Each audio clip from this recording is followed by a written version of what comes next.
activités entrant dans le cadre de la commémoration de la fête de l'armée se poursuivent. Des cérémonies de baptême de caserne ont lieu aujourd'hui. Ce matin, le président du Faso était présent au baptême du camp 71-78 devenu camp général Babassi. La filière gomme arabique connaît des difficultés sur le marché et pourtant le Burkina Faso dispose abondamment de cette matière. Quelle stratégie faut-il adopter pour valoriser la filière? La question est au centre d'une rencontre qui se tient à Ouagadougou. Voilà pour le sommaire de cette édition. Bonjour à toutes et à tous et merci de nous suivre. Cela dit, le camp 1178 porte désormais le nom du général Babassi. Babassi a été l'un des pionniers de l'armée voltaïque. En donnant son nom à une caserne, l'espoir est que son exemple et son courage inspirent les présentes et futures générations des militaires burkinabés. Le baptême de ce camp a eu lieu ce matin en présence du président du Faso, Salifou Belem, Kwame Bama, Viviane Sendrebego. Le 15 octobre 2015, cela aurait fait 54 ans que le général Babassi est entré dans l'armée voltaïque. Décédé le 19 avril 1997, il a servi l'armée française pendant 22 ans et l'armée voltaïque 18 ans. De soldat deuxième classe, Babassi a terminé sa carrière comme général de corps d'armée, un grade qu'il a obtenu en 1978, l'année où le régiment d'artillerie a pris service dans ce camp qui porte désormais son nom. C'est quelqu'un qui a été un grand patriote. C'est quelqu'un qui a aimé beaucoup son pays. Voyez-vous, ils auraient pu rester dans l'armée française. Ils étaient nettement plus rétribués.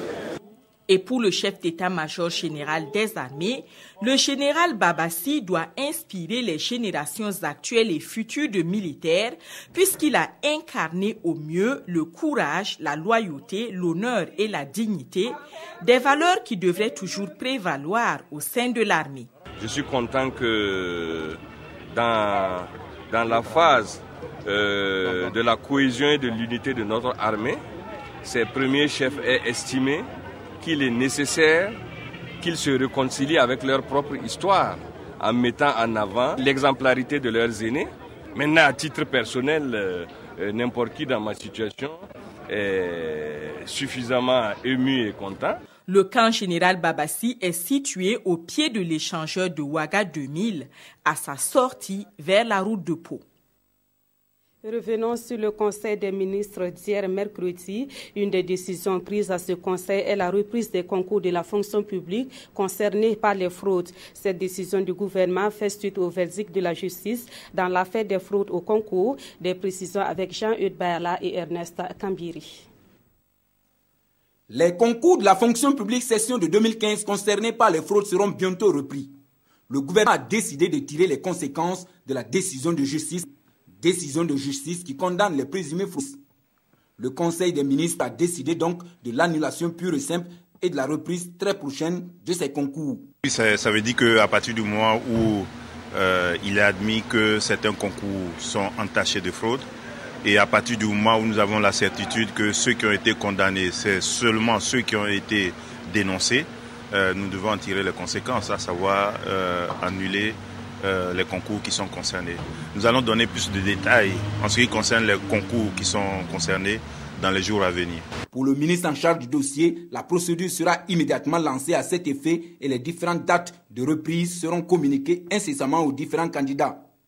Le Conseil des ministres a par ailleurs décidé, pour le compte du ministère en charge de la communication, de la création des fonds d'appui à la presse privée en fonds d'État et de l'approbation des statuts particuliers du fonds d'appui à la presse. C'est un fonds qui est très important et qui permettra donc de consolider et puis de structurer l'appui en tant que tel que l'État apporte à la presse privée et pour lui permettre de remplir sa fonction de service public. Selon le ministre en charge du dossier, des mesures sont prises sur la faite par les différents acteurs impliqués pour les différentes dons par organe. Le début de la campagne électorale. On apprend que la campagne électorale démarre le 8 novembre prochain pour la présidentielle et le 14 novembre pour les législatives. 2 décrets sur la campagne électorale ont été adoptés au Conseil des ministres d'hier. Des précisions toujours avec Jean-Eudes Bayala et Ernest Kambiri. Le 8 novembre prochain, à partir de 0h et ce jusqu'au 27 novembre prochain, les différents candidats à l'élection du président du Faso peuvent aller à la conquête de l'électorat burkinabé. Il en est de même pour les candidats aux élections législatives qui sont, eux, autorisés à parcourir le Burkina Faso pour expliquer leur projet de société aux électeurs. Pour l'élection du président du Faso, cette campagne est ouverte à partir du 8 novembre à 0h et elle se clôt le 27 à 24h. Pour les élections législatives, l'ouverture c'est le 14 novembre à 0h et la clôture c'est le 27 novembre à 24h.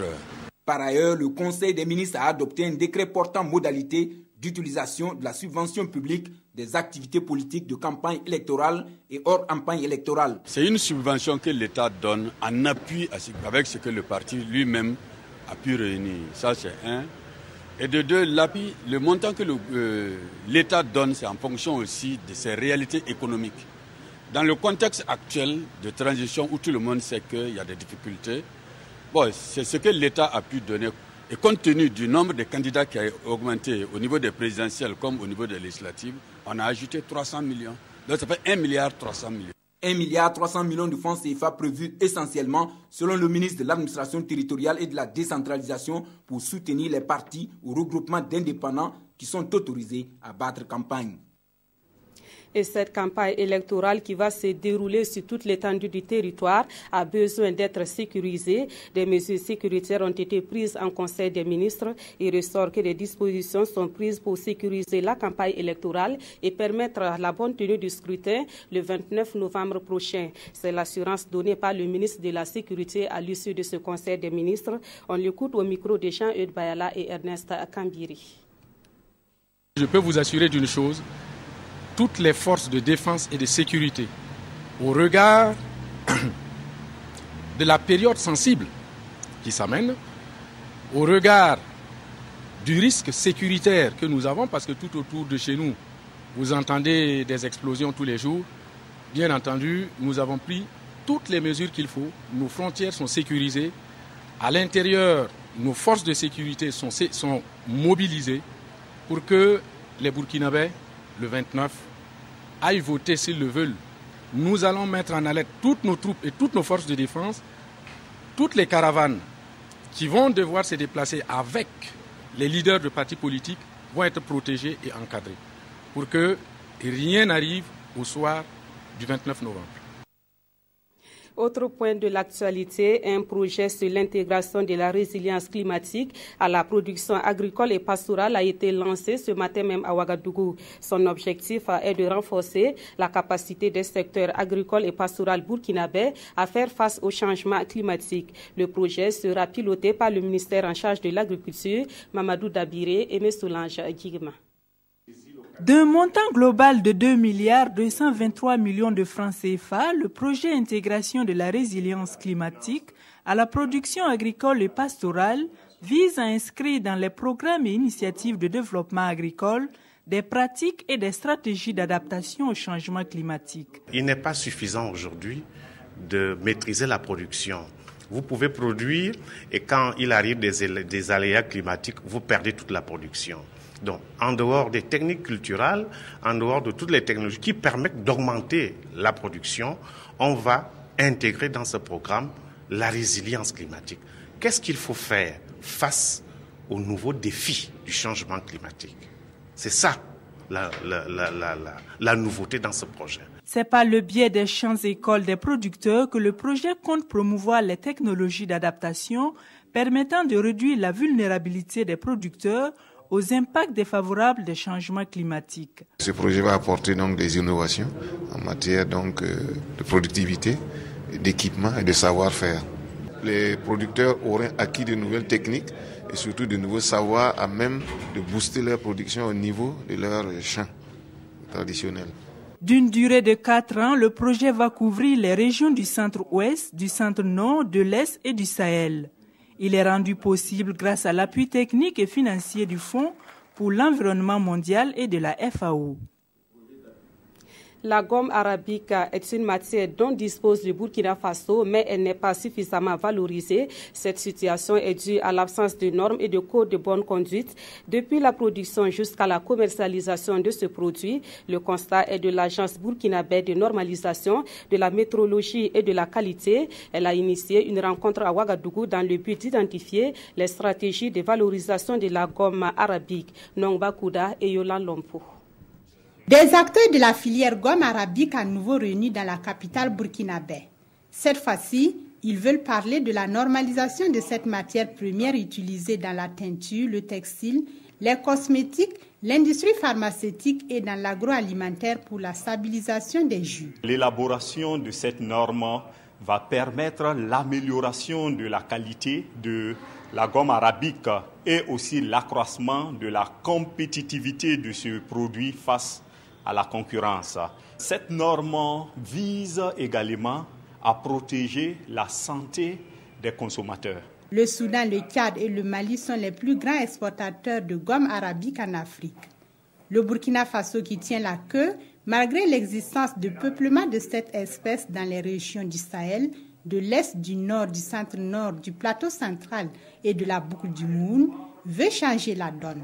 On a un potentiel disponible sur le pied d'environ 1500 à 4500 tonnes de gomme arabique. Alors sur le plan économique, la plupart donc, de la production qui tourne actuellement autour de 600 à 700 tonnes exportées.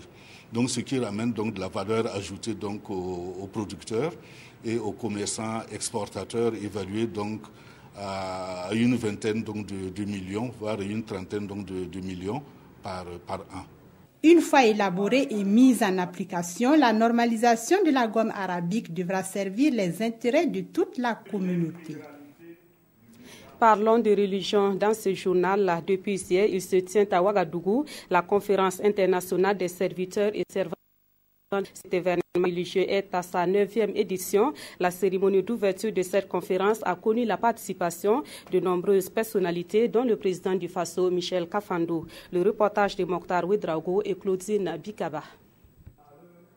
1995-2015, la conférence internationale de Ouagadougou, devenue conférence internationale des serviteurs et servantes du Christ de Ouagadougou, CISCO, a 20 ans. Un 20e anniversaire qui marque la 9e édition de cet événement, devenu bisannuel à partir de 2001. Cette rencontre aura au cœur des échanges, lève-toi, brille et répand la gloire de Dieu sur la terre. Nous avons trop tardé, nous sommes trop couchés, nous sommes trop assis. Le temps est venu de nous secouer un peu, de sortir de nos torpeurs, de secouer nos pensées traditionnalistes et nos mentalités de pauvreté pour réaliser que nous sommes des hommes complets comme les autres, remplis de potentialités, remplis de vision et que nous n'avons rien à envier aux autres nations. Donc c'est pourquoi pendant cette semaine-là, les anciens, les jeunes qui seront là, je vais les enseigner, les éduquer, les encourager à entrer dans cette vision. L'ouverture de la CISCO est marquée par le discours du fondateur Philippe Karambiri et celui du président du Faso Michel Kafando, qui a rappelé à ses participants venus de 16 pays d'horizons divers que Dieu est amour, mais il est aussi justice. Il a d'ailleurs reçu un certificat d'honneur du fondateur qui le lui a décerné pour son humilité, sa sagesse, son sens élevé de la responsabilité et pour son courage. Cette édition prendra fin le 31 octobre. À Bobo-Dioulasso, des artistes soutiennent l'organisation du concert dénommé Concert du siècle avec des artistes du coupé décalé. Il est prévu à ce concert la participation des artistes DJ Arafat, Serge Beno et d'autres groupes d'artistes hostiles à la tenue de ce concert. Les artistes favorables à la tenue de ce concert ont animé une conférence de presse le mardi dernier pour expliquer leur position. Lamine Karantao et Moussa Sano. Le concert du siècle avec les monstres sacrés du coupé décalé est depuis quelques jours sujet de vives polémiques. Certains regroupements d'artistes, de managers et de promoteurs culturels s'opposent à la tenue de ces concerts. Pour ces acteurs culturels de Bobo Dioulasso, organisateurs de cette conférence de presse, il est vrai qu'au départ, on ne percevait pas la participation des artistes burkinabés à travers les affiches dédiées au concert. Une dernière revendication des frondeurs qui demande à Bitel Communication de leur montrer le contrat de prestation des artistes burkinabés qui doivent prendre part au concert. En réalité, si l'article 11 du Code de l'entrepreneur de spectacle vivant oblige le promoteur à associer des artistes locaux, aucun texte, aucune loi par contre, ne l'oblige à présenter ces artistes sur les affiches. Ces acteurs culturels de Bobo Dioulasso lancent un appel au groupe de frondeurs à revenir à de meilleurs sentiments. Pour eux, le boycott ou l'annulation du concert ne donne pas une bonne image du Burkina à l'étranger. Aussi, nous interpellons le ministère de la Culture à sortir de sa torpeur et de son silence pour trancher cette histoire en rappelant les frondeurs à l'ordre. Notre problème ici était de savoir si Bitel Communication est en règle vis-à-vis de la loi. Alors, comme tel est le cas, il n'y a pas de raison que le ministère de la Culture puisse adopter une telle attitude. Le concert avec les monstres sacrés du coupé décalé est prévu pour les 6 et 7 novembre prochains à Bobo Dioulasso et à Ouagadougou. Initialement prévu pour les 19 et 20 septembre dans ces deux villes, il avait été reporté par Bitel Communication à la suite du coup d'État du 16 septembre dernier. Revenons chez nous pour voir ce que disent les quotidiens de ce jeudi. Les effets du putsch manqué et les nominations en Conseil des ministres alimentent les colonnes des journaux. En page internationale, c'est l'élection de Alassane Ouattara en Côte d'Ivoire qui suscite des réactions dans les parutions du jour. Jacques Lamissa, Tarpaga. Et on reparle du coup d'État du général Diendéré, mis en échec dans les parutions de ce jeudi. Le pays nous explique comment Gilbert Diendéré a sauvé sa peau. Dans une grande interview, le médecin commandant Jean-Baptiste Ouedraogo donne des précisions. Il reconnaît avoir aidé le général à quitter le camp Nabakom 2 pour l'annonciature pour éviter un bain de sang. Pendant 1 heure, je tente de le faire fléchir, mais il persiste et reste déterminé à combattre jusqu'au bout, déclare M. Ouedraogo. Sur la vie nationale, l'ancien président affirme avoir l'impression que les hommes politiques ne tirent pas suffisamment leçon du passé, qu'il soit récent ou lointain. Sur le même sujet, c'est l'ambassadeur du Danemark qui s'exprime lui aussi dans une interview, mais cette fois dans l'Observateur Palga. Nous avons plus que jamais confiance au peuple burkinabé. Ce n'est certainement pas le premier coup d'État, mais nous espérons que ce soit le dernier, a-t-il dit. Et la suite de ce coup d'État, on le sait, est marquée par des arrestations. Fatou Diendéré, l'épouse du général, est en exil au Togo. Un mandat d'arrêt est lancé à son encontre. Aujourd'hui, au Faso, nous apprend qu'aux dernières nouvelles, Lomé refuserait d'extrader Fatou Diendéré. S'agissant de la conduite de la transition, Notre Temps consacre son édito aux nominations en Conseil des ministres. Le journal se demande s'il s'agit vraiment de nominations pour nécessité de service. Entre le 9 et le 22 octobre, 163 personnes sont nommées, précise Notre Temps, qui pense d'ailleurs que cette situation n'a d'explication qu'un futile partage du gâteau entre amis.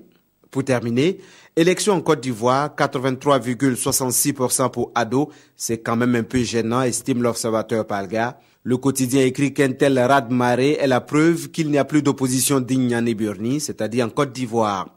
L'Obs poursuit par cette remarque: à vaincre sans péril, on triomphe sans gloire, et c'est ce qui s'est malheureusement passé au royaume d'Ado.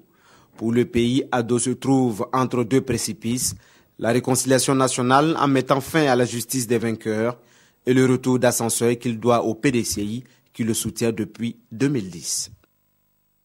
C'est la fin de ce journal. Je vous remercie de l'aide-midi à toutes.